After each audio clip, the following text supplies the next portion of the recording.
I can edit it later. Oh, okay. What are you laughing at? Because we're live. It's not funny. Everything's screwed up. Hang on, let me start that over. Hang on. Quiet on the set. Best rehearsal ever. All right. Go on.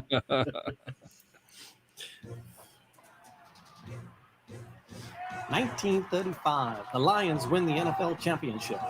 The Detroit Tigers take the World Series. The Red Wings bring home Lord Stanley's Cup. Joe Louis begins his rise to world domination. This transforms the Motor City into Detroit, City of Champions. There you go. It's the crack of the bat, the smack of the leather. It is time for Detroit, City of Champions. I'm Jamie Flanagan. Charles Avison. And we are diving deep into the year 1935. We've been the last 11 episodes. We're like 49 now. Yeah, but this the episode 49. The episode 12 here, as we've talked about Joe Louis and just the magnificent. We talked about boxing in the 1900s. Yeah. And everything leading up to Joe Louis, which is a ton. Yeah. Get right up on that, man. Don't forget. Yeah, it's been so long, man. Plus, it's a new studio, Jim. It's a different seat. We got a new, beautiful studio. But thank you. Yeah, we're enjoying the expanded City of Champions suite here at the Podcast Your Voice Studios. Enjoying it. And but like I said, we were talking about Joe Louis over the last 11 episodes, and there's still so much more to talk about, and we're gonna have some exciting stuff. So we're quite possibly at one point have JoJo on to chat with us. We're really hoping that'll happen. His son, Joe Louis Barrow Jr. the second. So we're gonna have him on to talk. But this week we wanted to just dive in, and Matt and I do a show called, and Matt Fox is with us, and we do a show called the Man Cave Happy Hour. And in the midst of the pandemic, there was this new brand of bourbon that was launching. And that's what Matt and I do. We go out and we discover spirits and bourbons and learn about them. Mm-hmm. And there was this brand that was launching here in Michigan and in Detroit, and it had very much a Detroit tie. It was Joe Louis Bourbon. Right. It's an amazing brand. And Joe Louis, it was in the 50s, I believe, had a brand. He actually launched a brand. He was like one of the first celebrity brands, and he was really involved because he liked bourbon. He was a bourbon guy. And he had some of these elements. It's really cool from the label. And if you go to the Man Cave Happy Hour, we did just a crap ton. I was there. Joe Louis Bourbon. You did. You joined us for a that few was of when them. we first started broadcast. We were doing that show before we were about to do that. We hadn't even done one episode of City of Champions yet. I know. And you brought me on for the Man Cave Happy Hour to talk about Joe Louis Bourbon. And I was like, let's talk about it. And we're actually drinking some Joe Louis we Bourbon. We wanted to talk about the branding because the guy was so important. And so we got this. And with us today to let us know about the bourbon, because they're 2 years in, and everybody knows it's kind of been, this last 2 years has been like a leap year. It's just everything's on pause and it's crazy world. But one of the people on the brand team with Joe Louis Bourbon is with us, and a podcaster herself, an actress, a mom, a proud military mom, an awesome human being, and like I said, part of the brand team with Joe Louis Bourbon. Tonya Cole, thanks for joining us here in City of Champions. Absolutely, thanks so much for having me. And you're a podcaster yourself. You guys, you're because you're a big boxing fan. Absolutely, but you are the one that sort of got me, along with Matt, on my start with the Making of Champions. It's associated with Joe Louis Bourbon. So I just have to take this moment to thank you and Matt for that as well. So we had a great time. Through the pandemic, and we were just having these happy hours every Tuesday and talking Joe Louis Bourbon and talking bourbon. And it was kind of a riot. Right. Well, I think you guys were having the happy hours. I was like taking tons of notes was what I was doing. But had the opportunity to meet so many boxers, from Clay Collard to Chevelle Hallback to Rashawn Jones, who's getting himself back into the ring, Greg Vendetti. It's been an amazing journey during the pandemic, learning so much about the stories of these boxers and how you can align those stories with the patriotism, the strength, and the perseverance that Joe Louis embodied. And so it's been an honor of mine to be able to study and research boxers on that behalf, and inspired by Joe Louis's. And you mentioned patriotism, which is interesting because Joe Louis is buried. Charles, where's Joe Louis buried? Arlington. In Grant's tomb. No, he's in who's buried in Grant's tomb? No, he's buried in Arlington. Yeah. It's a special headstone because he served in the military. That was one of the big things that Joe did. So Tonya, tell us a little bit about because Joe Louis Bourbon's been on the shelves in some cities, in some states over the last 2 years, and 2022 looks like an expansion. What's new for Joe Louis Bourbon and you guys in the brand team for 2022? Yeah, so the first of all, we want to take this opportunity to really thank Detroit for all the love and support that you all have given Joe Louis Bourbon. We plan on doing some expansion in the rest of Michigan. And we've got 3 new brand ambassadors that are going to be covering some more territory, and not only in Kentucky, but in the Northeast. And we're hoping to get some more bottles on the shelf down in the South as well. And so we've got a fabulous new team. We're excited to work with everyone. And we're hoping that you all will be excited as we are to get a taste of Joe Louis Bourbon and get a taste of the spirit of a true champion. And a true American experience with it. So Tonya, is that Stacy? Is it Stacy who's the Michigan brand ambassador for Joe Louis Bourbon these days? Yeah. Yes. So if you have questions, that's the person you. That's definitely the person you want to talk to. If you're in the state of Michigan, absolutely. Absolutely. So if on the brand team, we're just keeping those stories alive. Wanted to put those out there so people can see those, and kind of get back to that story back in 1952 when Joe Louis launched Joe Louis Bourbon. And so if you have any tasting notes, I'd like for you guys to be able to share those with us. Do you have any tasting notes? Let you guys Charles, what do you think? You got in your glass there. I've told you before, I love this stuff. We had a bottle. I got a. You guys sent me a bottle because I did a bunch of the shows, the Joe Louis Bourbon shows, and so you guys sent me a bottle, and it's immediately on the endangered species list. Yeah, you do it, you kill it, you drink it. Oh yeah, no, exactly. It's great. Well, we brought it into the studio and we were drinking it. We had like I think it went in like 2 episodes where our show was gone. And I was just saying the entire time, I'm like, I just love this stuff. I think it's fantastic. It's not it's not just like Joe Louis in a bottle with some some kind of like random whiskey in it, and it's like just trying to sell the image. It's like, I mean, it's legit great whiskey. I mean, it's great bourbon. It's fantastic. Because it isn't just a company pushing it. Tonya, how involved is the family in that? Matt, was that what you're going to say? No, actually, I was going to say because I'm gonna go off of memory because I don't have Joe Louis Bourbon here in front of me. But what I remember, just from my tasting profile, I see that. I'm a little bit jealous. But when you put it on your nose, it's got a sweeter feel to it because I believe it's pretty corn forward, if I'm not mistaken. It is. But it really is. When you nose it, you know it's going to be that sweeter feel. But when it goes onto your palate, it's going to linger there for a nice long time, and you're not going to have to go back to it so often. It's just going to linger on your palate. So maybe one cocktail, one drink, and do it neat.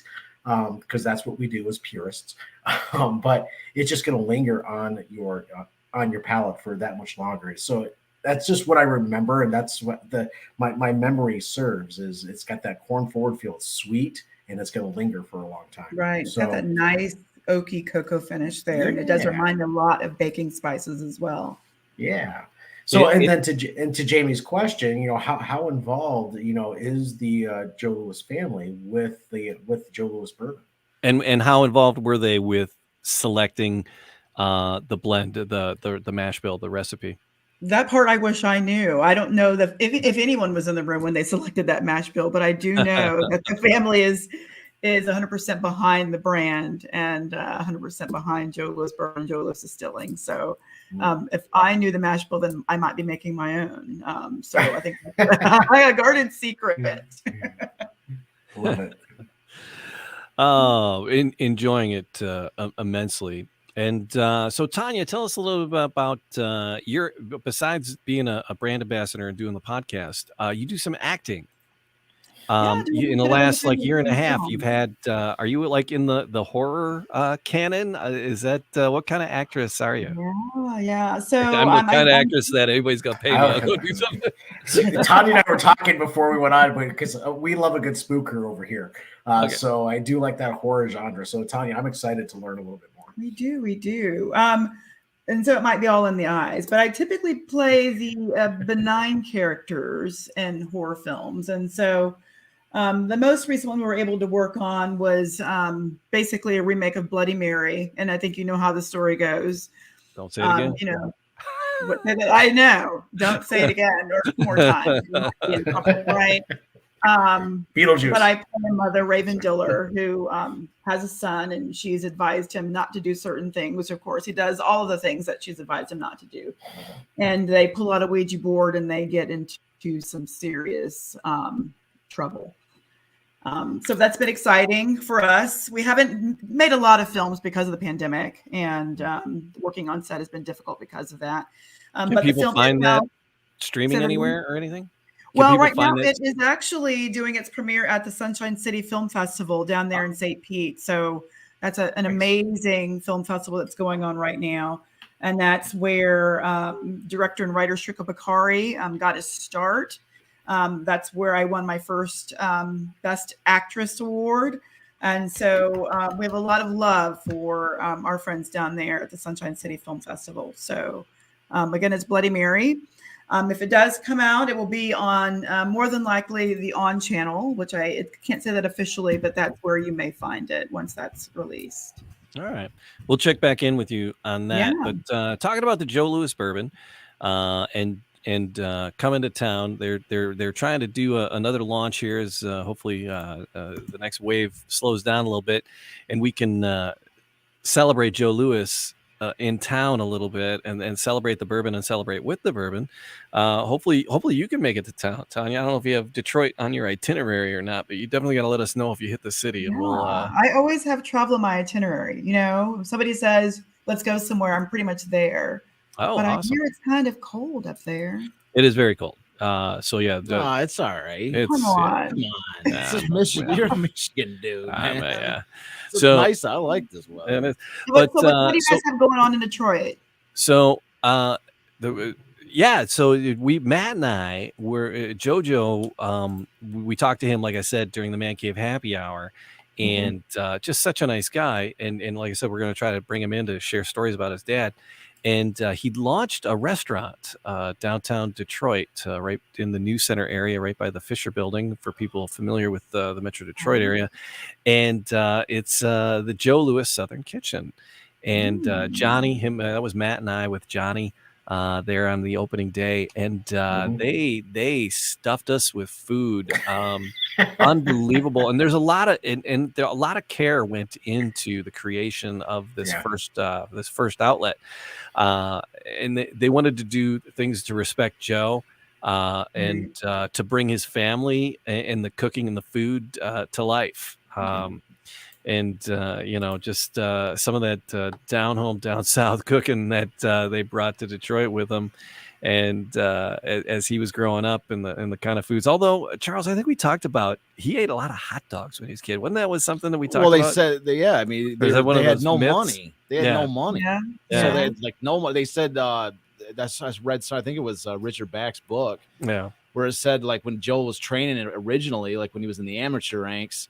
You talk about like boxers a lot of times, like, they got to eat steak and vegetables and salads and all this stuff. They said Joe was raised on a diet, like he was eating hot dogs and ice cream was his training regime. Yeah. And so, I mean, it wasn't until he became a pro and started making some money that they really, I mean, he started getting financed just before he turned pro, and he started eating a lot better. But it was, originally, they had no money. Yeah, it's the Great Depression. Yeah, and it was the midst of the Depression. But the Joe Louis Southern Kitchen, they really bringing the family recipes together and the things that they used to do down south and things together, and they really brought these things to life at the restaurant.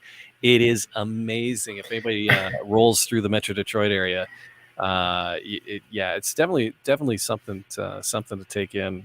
Something that Yeah, something that sticks in my mind when we were there for the grand opening is that, you're sitting there and it felt like a very wide open environment, on the walls, the picturesque view of the house and the car. But in the restaurant, there was an actual porch and a house that, it was a replica of his mother's porch, because that's where they always had food and dinner, and Uncle Frank and company would be there, doing their thing with at the restaurant. They got a replica porch. Yeah. There's like a little porch on it. Yeah, it's cool. great. It's wild. It's such a fun little spot. It really, really is. It is. Yeah. So the brand is important to the family, and the name is important to the family, and they're not going to put the name on something that they don't believe in, and that they believe in this the restaurant, and then that they believe in the bourbon. So Charles, where did we left off? God, it's been a little while. Yeah, it's a new year. It's been like almost 2 months. I know but people listen whenever, wherever, however. I know somebody that just listened to show by show. They don't know that's been like 2 months since the thing was released. I know. If they're binge listening to 49 episodes, they're just ripping right through. Right. So, but what do you got? You had a couple ideas. There's a couple things you wanted to share about Joe. Well, I just some of there's a lot we've shared, talked about. I just had a couple of kind of quotes that I just thought was kind of cool about just kind of him as a guy, right? Well, kind of just the impact kind of that he had on community around him. Mm-hmm. I just thought they were kind of cool quotes. I was like, sort of sifting out of the books. Just like I have a quote. I mean, I can give you guys a choice of what you want to listen to. I got one quote where all these Joe's biggest fight of the year was against Max Baer. And there's like this, I've got this, like, it's a great string of quotes that talks about all these Detroiters leaving Detroit and going to New York to go watch this fight. Oh my gosh. And it's just like, it's like planes, trains, and automobiles. There is every single possible vehicle leaving Detroit that's going to New York is just jammed to the gills with like every person that can possibly fit in. And it was cars were breaking down on the way, and people would get into the other cars. Yeah, they would drive. Yeah, but in this case, it's like even bigger than the fight quotes we were listening to before. And so they're like, I mean, there's special trains rolling out. And there's planes, like every single plane is full. I mean, everything is just jammed. I've got a nice celebration quote. I've got a quote, about after the Bear fight. I've got a quote about Joe Louis and these little kids. Let me tell you about this. I'll do this quote with these little kids because I love this. I love this quote. That Max Baer fight. Yeah. So he says, so this is like, so Joe, like by the end of night, this is what's so sensational about Joe Louis in 1935. Yeah. And why I'm going to make this case in the next episode about this being the greatest individual season in American sport history for any athlete. And that's why I need a whole episode to really focus on making this case, because there's been so many incredible seasons by so many, athletes throughout American sport history. Like, to say that Joe Louis in 1935 was the greatest. Yeah. I mean, like you're dancing a line between, and arguments, because there's people like, oh, Michael Jordan in this year, or, Tiger Woods, or Babe Ruth, or whatever. There's so many great stories. So for me to say that this is the greatest individual season ever, it requires, listing out the numerous reasons and all this different stuff.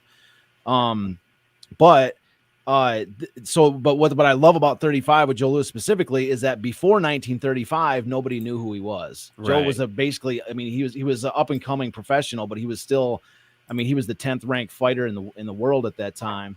And so, people in boxing knew that he was kind of an up and comer, but the rest of as far as like a household name, nobody knew who he was. And so that's what's so fascinating is by the end of 1935, literally by like September, he was like the number one superstar in the world. His ascent to superstardom was so rapid. It's mind boggling. It was warp speed. Yeah. And you say it's like overnight success. Yeah. And if anybody was, that is like within, it was a really short span, incredibly short span. And for somebody like Joe, who was like shy and like, he's really just started out fighting just so he can get some like vouchers, some money to pay for stuff for his family. Yeah. Like, to go to the level of superstardom that he did in such a short amount of time.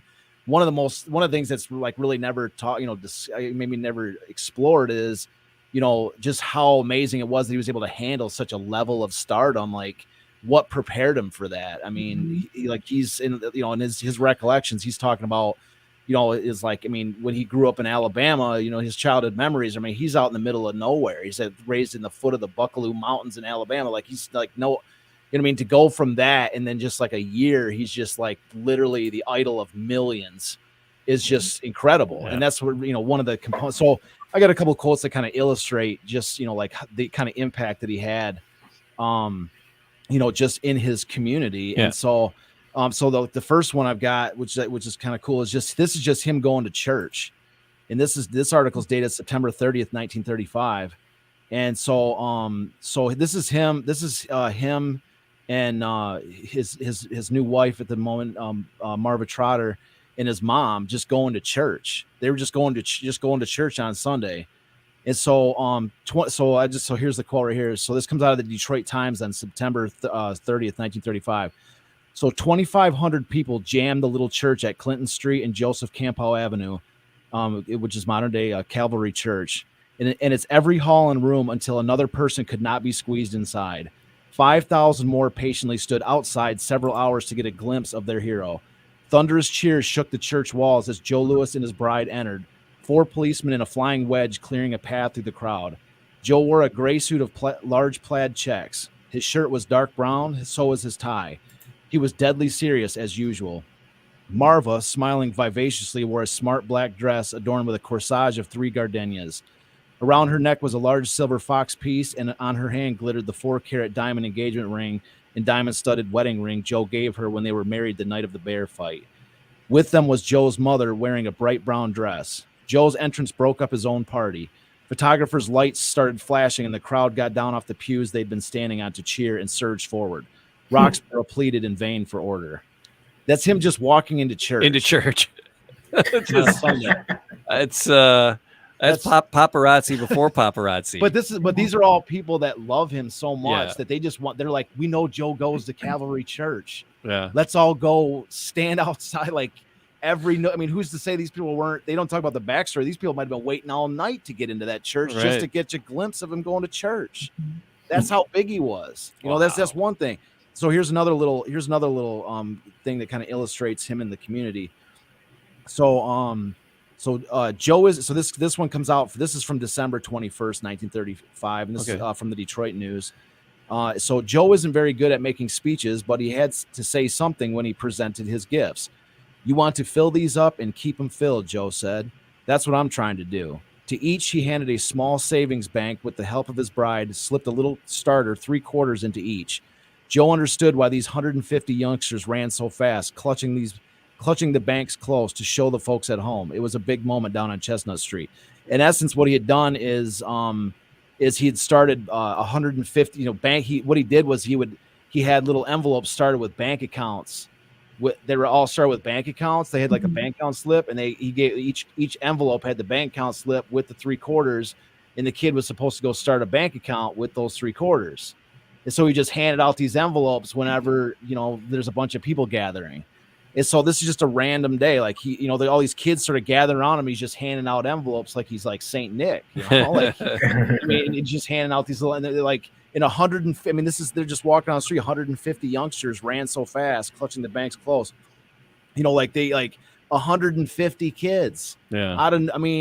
This wasn't some pre-promptu gathering. They're just walking on the street. 150 kids just swarmed him, and he's like, "Here you go. I'll take these 75 cents." And then you thought 3/4, whatever. But in the midst of the Depression, or right at the tail end of the Depression, those were value. But I'm saying even it's still probably like the value today of like $5, $10. I mean, it wasn't anything massive. Well, but what I'm saying though, it was something, and it was something to get him started on something. Like Joe gave me these 3/4. Right. Joe started. I started my bank account because of Joe Louis.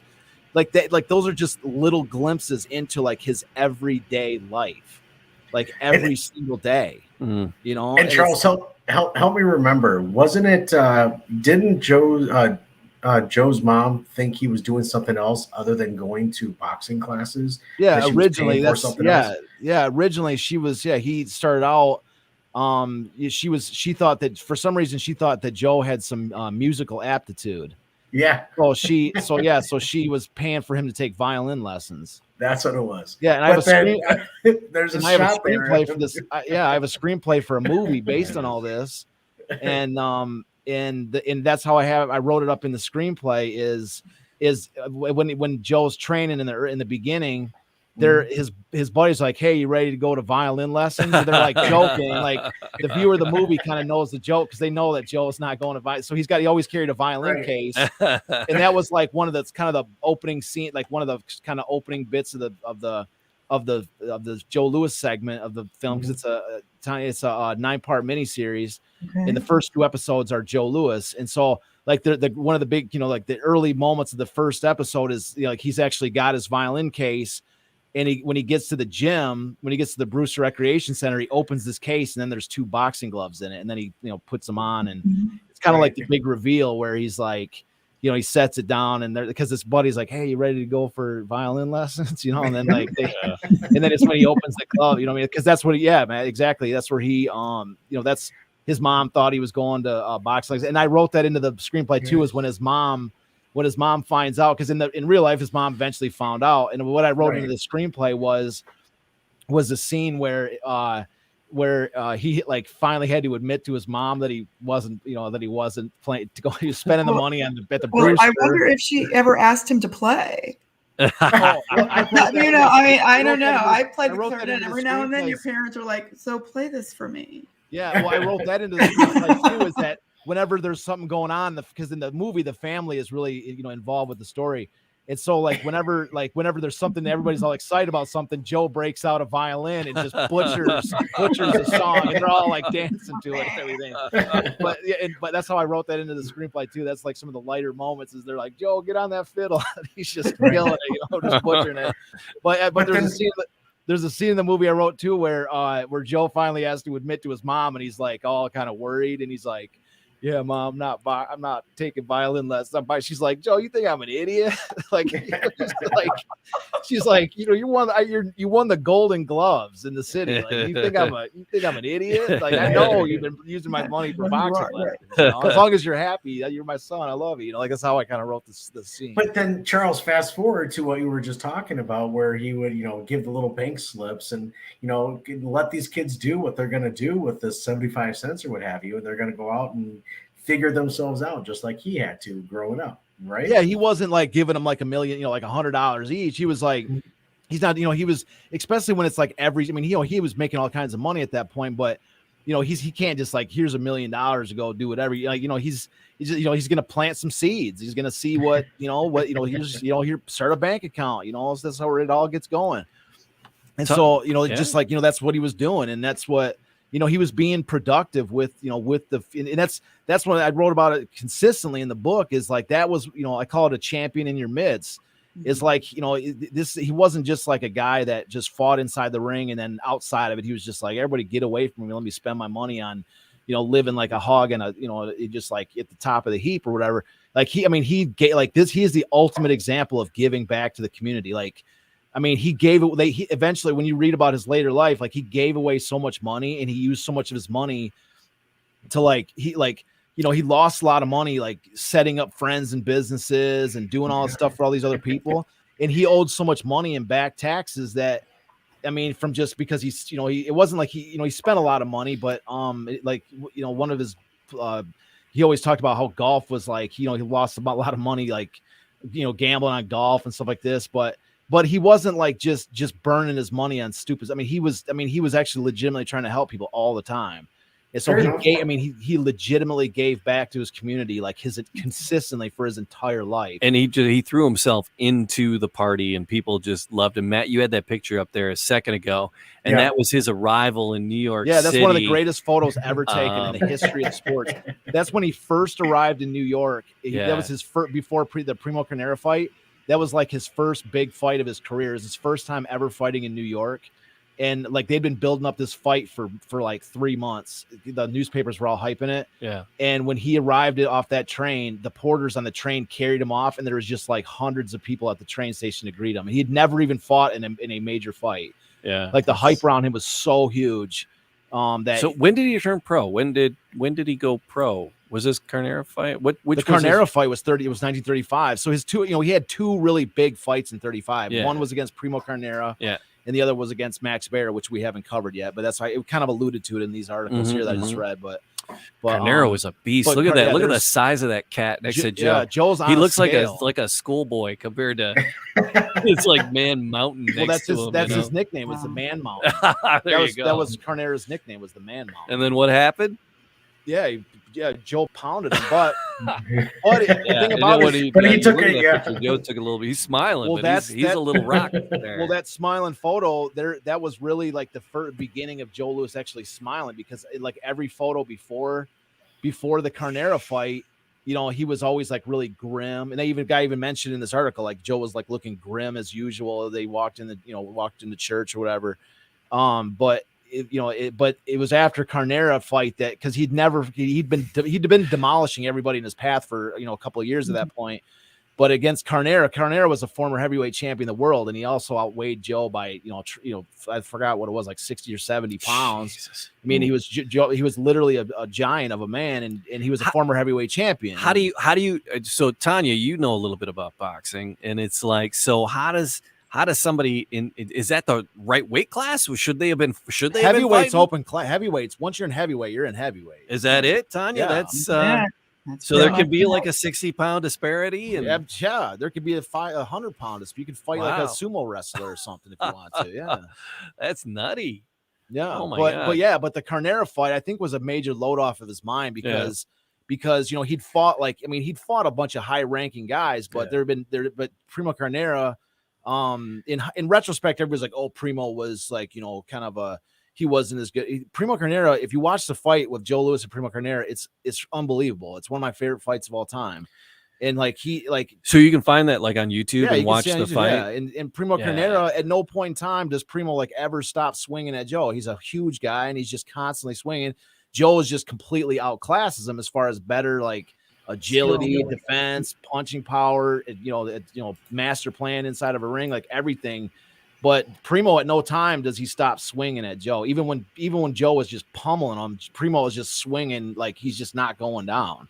And so that's what I'm saying. It's just a great fight. But I think it was after. It was after the Primo Carnera fight that Joe realized that. I mean, when he just pounded on Primo, he was like, I belong here and I can do this, because so many people were putting so much pressure on him. Yeah, that's that. I can do this. Hey, that's when I think some weight started getting lifted off his shoulders because all these people were hyping him up. Like even like the NAACP was really starting to come into its own and all this. And they were all they like there was a lot of people that were sort of uncertain because the hype for Joe was incredible before the Primo Carnera fight, and that was in June of 1935.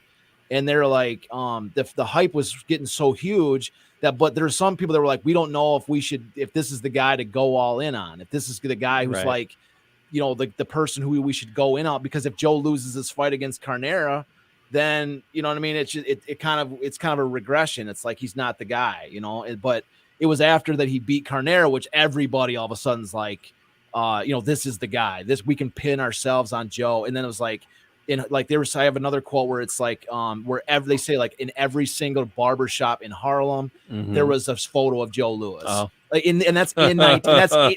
That's in 1935. So he was like literally he was like the first. I mean, he's the first black universal superstar where there was no controversy. Like in that, like I have another quote here to throw in with it where like everybody loved him. Yeah. Like with Jack Johnson, he was a massive star as well. Yeah.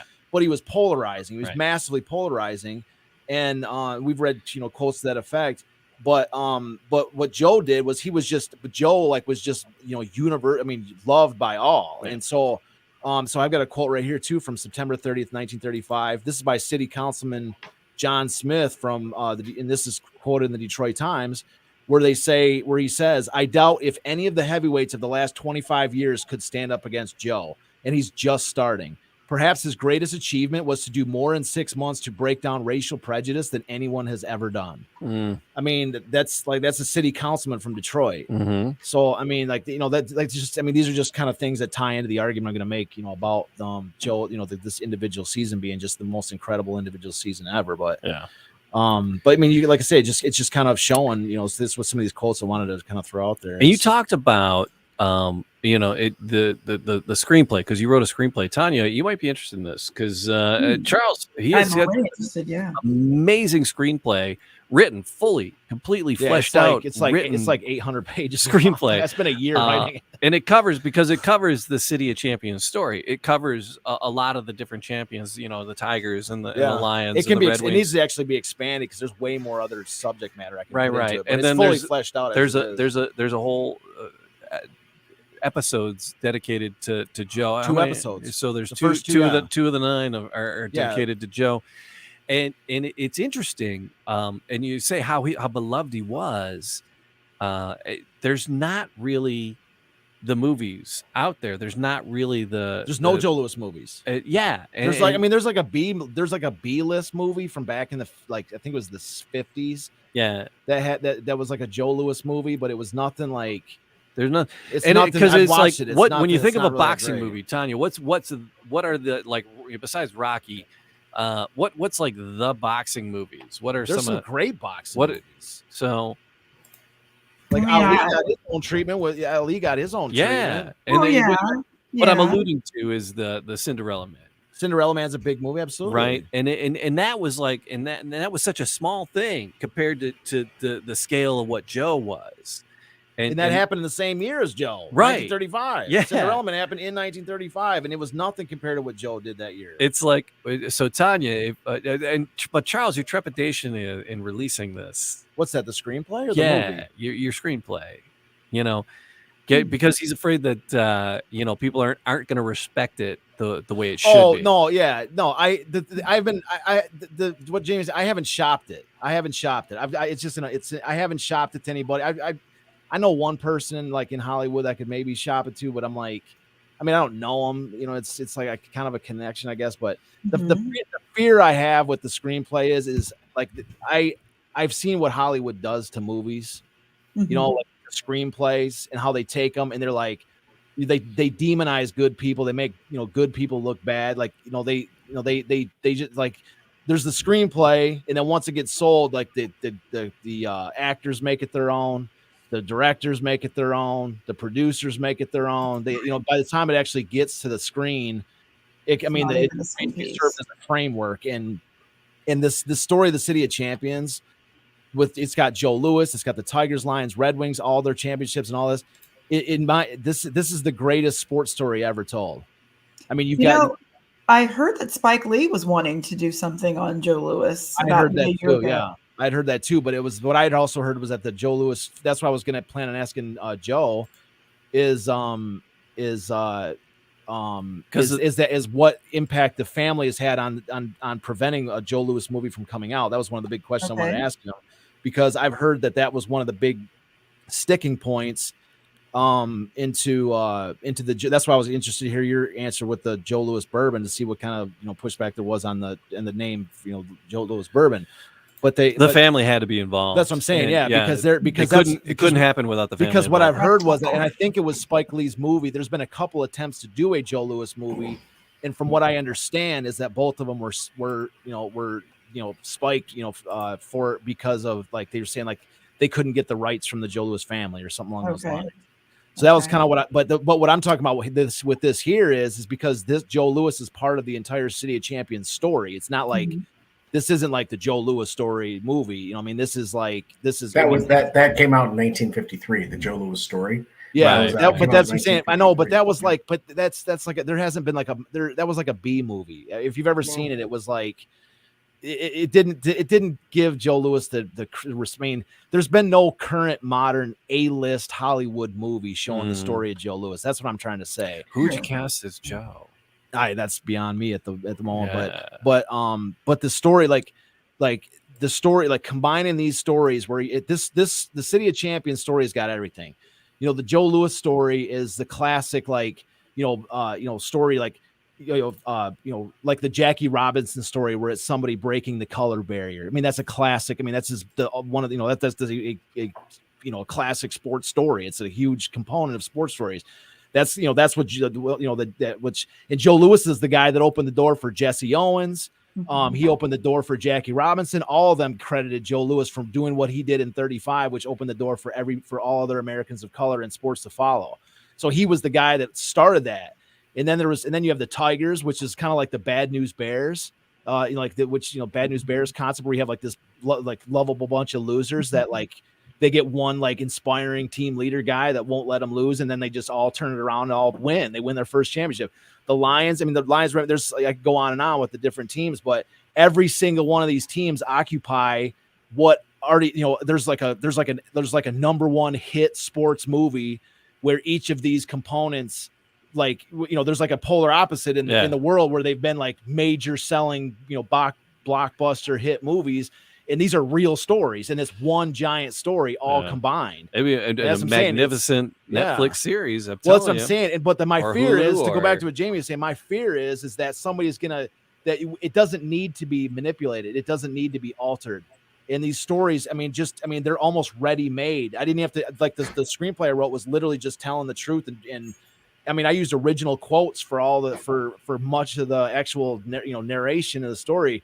And that's something like you don't need. I'm not going to be like, a tyrant and say you can't change anything. But if I just turn it over to Hollywood, my fear is the whole thing's just going to get scrapped. And it's like, I almost feel like I'm kind of a guardian of the story. I've spent so much time with these people and with these stories. Like, I don't just want to, have somebody butcher it.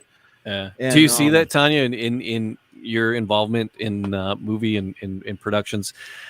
Things get twisted away from it doesn't happen so much in independent film when you're not dealing with as much money, but whenever money enters the equation, then of course changes do. But I want this to be I want this to be the first sports epic film. And there's so much room, like the core, like the way that I wrote this too was I introduced a lot of the other teams and athletes from the era, so that there's possibilities to do spin-offs into all kinds of different directions, like the Yankees with Babe Ruth, like the Green Bay Packers of the 1930s, like, the Bears. There's so many different potential spin-offs that you could do. I actually think that this is a sort of a tent pole programming for like a Netflix or whoever. But the biggest thing is that we're casting Tonya in there somewhere. Yeah, no, somewhere. I'm down. You got a part. Yeah. We're not sure where. Yeah, but I'm just I'll be a lady in the church, right? It might be a benign part, but hey, well, I'm just saying, like, I've got a plan. Like so I've just been holding back on it because I've got some other projects in the works, which I'm actually optimistic that some of these other projects will bear me enough fruit that I might actually have the possibility of financing this movie myself, or partly financing it, or at least having enough money that I can maintain control, that I'm not like have the itch to, like, somebody goes, oh, here, I'll give you $1 million to sell. So I'm like, $1 million? I'm not selling over that. Like I can tell them no, like right now, somebody's like, hey, I got $1 million for you. I'll be like, oh, maybe, okay. Maybe, like, I don't even want to be tempted. So I haven't even really been shopping it just for the fact that I'm looking for a way to, it's controlled by me now because I wrote, it's copyright protected. Anybody that tries to take the concepts I use for this screenplay, or, I've already, I put this out to the public already. It's copyrighted by me. So, mine, back. What? Mine, back. No, I'm just. I thought you said Mike. No. Mine, back. Well, I'm trying to protect it. No, absolutely. I don't want to see somebody turn into some crap you put film. so much time into these books and so much time into these stories that like you said, you've said that you're the guardian of these. I feel like I'm the guardian of it. That's why I love integrity. I love hanging out, Charles. I love hanging out and having you tell me these stories, because it's just, they're so rich, and it's we're just pulling the voices from 1935 and bringing them back alive, because people have missed it, and people have missed the story. People know Joe Louis and they're aware of Joe Louis, especially in Detroit. But here's the thing, I'll push back on that a little bit. I think they've missed it.